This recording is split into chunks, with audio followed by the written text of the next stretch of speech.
ಮುಖ್ಯವಾದದ್ದು. ನಮ್ಮೆಲ್ಲರಿಗೂ ಬೀಜದ ಪ್ರಾಮುಖ್ಯತೆ ಗೊತ್ತಿದೆ.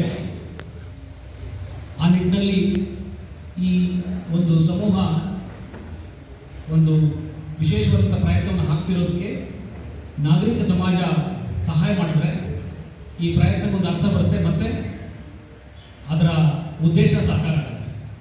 ಈ ನಿಟ್ಟಿನಲ್ಲಿ ಇಲ್ಲಿಗೆ ಇನ್ನೂ ಹೆಚ್ಚಿನ ಸಂಖ್ಯೆಯಲ್ಲಿ ನಾಗರಿಕರು, ನಿಮ್ಮ ಸ್ನೇಹಿತರು, ಬಂಧು ಬಳಗದವರು ಬರಲಿಕ್ಕೆ ನೀವೆಲ್ಲರೂ ಅವ್ರಿಗೆ ಉತ್ಸಾಹ ತುಂಬಿ ಅವ್ರನ್ನ ಹುರಿದುಂಬಿಸಿ ಇಲ್ಲಿಗೆ ಕಳಿಸ್ಕೊಡ್ಬೇಕು, ಕರ್ಕೊಂಡು ಬರಬೇಕು.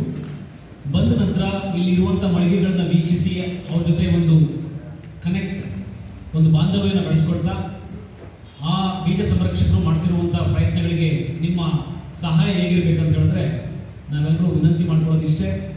ಆ ಬೀಜಗಳನ್ನು ನೀವು ಪಡೆದು ನಿಮ್ಮ ಕೈಯಲ್ಲಿ ಸ್ವತಃ ಭೂಮಿ ಇಲ್ಲ ಅಂತ ಹೇಳಿದ್ರೆ, ನಿಮ್ಮ ಕೈಯಲ್ಲಿ ಬೆಳೀಲಿಕ್ಕಾಗಲಿಲ್ಲ ಅಂದರೆ ಬೆಳೆಯುವಂಥ ಜನರನ್ನು ಗುರುತಿಸಿ ಕೊಟ್ಟರೆ ನೀವು ಈ ಒಂದು ಸರ್ಕ್ಯೂಟನ್ನು ಕಂಪ್ಲೀಟ್ ಮಾಡ್ದಂಗಾಗುತ್ತೆ. ಇದು ಸುಮ್ಮನೆ ನೋಡಿ ಹೋಗುವಂಥ ಜಾತ್ರೆ ಆಗಬಾರ್ದು. ಇದು ಒಂದಕ್ಕೊಂದಕ್ಕೆ ಕನೆಕ್ಟ್ ಆಗಿ, ಇದು ಮುಂದುವರಿಕೆಯಾಗಿ ಈ ಬೀಜದ ಒಂದು ವಿಸ್ತಾರ ಜಾಸ್ತಿ ಆಗ್ತಾ ಹೋದಂಗೆ ನಾವೇನು ಬೀಜ ಸ್ವಾವಲಂಬನೆ ಅಂತ ಏನು ಬಯಸ್ತಾ ಇದ್ದೀವಿ ಅದು ನಿಧಾನಕ್ಕಾದರೂ ಸಾಕಾರ ಆಗುತ್ತೆ.